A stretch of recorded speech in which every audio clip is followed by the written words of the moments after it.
Dito ang gusto mo, anak, hindi ba? Dahil kahit demonyo ay binabaon ko dito. Alam na niya ni Dalvin. Pinatalikin mo yung asawa ko! Magutom ka dyan, magutom ka dyan. Mamatay ka dyan sa gutom.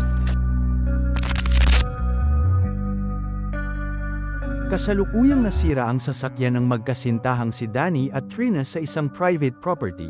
Kaya naisip ni Danny na iwanan muna si Trina sa sasakyan nila upang susubukan humingi ng tulong ni Danny. Subalit habang naghahanap ng tao na mahihingian ng tulong si Danny at itong Trina ay may nakitang lalaki na may buhat na hayop na nahuli nito. Siya naman si Mang Romeo. Tinanong nito si Trina na kung kailangan daw ba niya ng tulong. Agad naman sambit ni Trina na nasira nga daw ang sasakyan nila kasama ang nobyo niyang si Danny. Kaya nagsabi si Romeo na itulak na lang muna nila ang sasakyan papunta sa bahay niya para doon na lang tatawag sa radio para humingi ng tulong sa mekaniko. Nang makarating naman na sa lugar ni Romeo ang magkasintahan, sasalubong naman sa kanila ang asawa ni Romeo na si Gina. Bago tumawag ng mekaniko sa radio si Romeo, tinatanong niya muna ang magkasintahan na kung saan raw ba ang pupuntahan nila. Sambit ni Danny na patungo raw sana sila sa lugar ng Morinda na kung saan naroon ang kanyang pamilya. Nang mabanggit ni Danny ang lugar niya sa Moringa, tila pamilyar ito kay Romeo kaya tinatanong nito na kung anong last name ng magulang ni Danny. At nang masabi ni Danny ang apelyido niya, tila nag-iba ang tingin ni Romeo sa kanya na para bang may nagbalik na alaala niya. Kasunod noon narinig ni Romeo na mayroong tumatawag sa radyo niya kaya agad niya itong kinausap. Malalaman doon na ang private property na lugar na napuntahan ng magkasintahan ay si Romeo rin pala ang tagabantay. Kaya mayroon din siyang ibang mga tauhan na nagbibigay ng mga impormasyon sa kanya tungkol sa mga nagaganap sa lugar niya.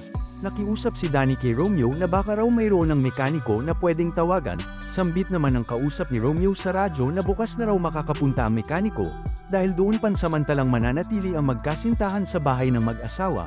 Subalit sinabi ng magkasintahan na sa sasakyan na lang raw sila magpapalipas ng gabi. Ngunit sa kalaliman ng tulog ni Trina, tila tinamaan ng kabilugan ng buwan si Danny. Sa una umaayaw pa naman si Trina dahil pagod nga raw ito. Ngunit di rin nagtagal, pumayag na rin ito na pagbigyan ang nag-aalab na katawan ni Danny. Kinabukasan habang inaasikaso ni Gina ang almusal ng magkasintahan, tila iba na ang kilos nito na para bang nagdadabog, kaya lumabas na lang muna si Danny para magtambay sa kotse nila. Habang nakakwentuhan naman ni Trina si Gina at nabanggit nito na dati raw sundalo ang asawa niyang si Romeo. Ngunit tumigil naman daw ito sa dahilang nagpakamatay ang nag-iisa niyang anak na dalaga dahil iniwan ng nobyo matapos buntisin. Ang lalaking may gawa naman raw noon sa anak ni Romeo ay taga doon din sa lugar ni Danny. Agad din naman sinabi ni Trina kay Danny ang tungkol nga sa nangyari sa anak ni Romeo.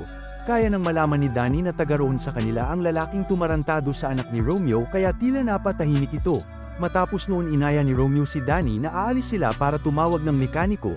Ngunit nang maiwan si Trina kasama si Gina, tila binalaan siya nito na umalis na raw sila.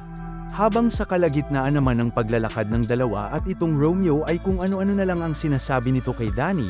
Dahil naman sa mga pinagsasabing yun ni Romeo, kaya tila nagkakainitan na silang dalawa. Hanggang sa bigla na lang tinaga ni Romeo si Danny kaya lumaban na rin ito. Ngunit mas agresibo sa kanya si Romeo na para bang matindi ang galit nito sa kanya. Nang marinig naman ni Trina ang putok ng baril kaya agad siyang tumakbo para puntahan si Danny.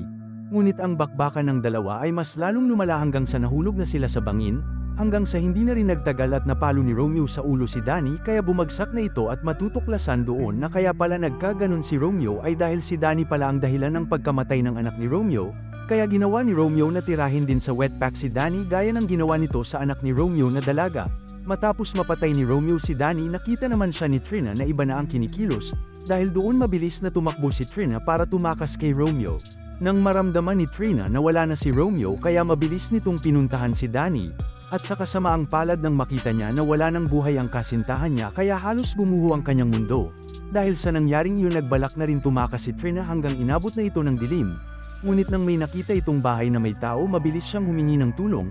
Ang hindi niya alam na ang tao na kanyang hiningian ng tulong ay tauhan rin pala ni Romeo, kaya hindi rin nagtagal tuluyan na nga ring nakuha si Trina ng baliw na si Romeo. Dahil sa gusto pa rin naman tumakas ni Trina kaya ginawa ni Romeo na ikulong muna si Trina sa kulungan ng parabang isang aso. Kinabukasan ng balak na sanang pakainin ni Gina si Trina, nagbalak na naman itong tumakas, kaya pinarusahan siya ni Romeo sa pamamagitan ng hindi ito pakainin. Kaya ng tuluyan ng nanghina si Trina, ginawa ni Romeo na dalhin na ito sa bahay niya para paliguan at bihisan. Habang binibihisa ni Romeo si Trina, tila kinakausap niya na ito na para bang anak niya. Ang mga ginagawa namang yun ni Romeo kay Trina, tila labis nang nasasaktan si Gina, hanggang sa humantong pa sa mga pagkakataon na yun ay magagawa na rin ni Romeo na pagsamantalahan ang kawawang Trina. Subalit ang malaimpyernong mararanasan na yun ni Trina mula kay Romeo ay mag-uumpisa pa lamang. Kaya kung nais niyong malaman ang mga magaganap pang paghihirap ni Trina mula sa halimaw na si Romeo, mas mabuting panoorin niyo na lang ang full movie nito, mga boss.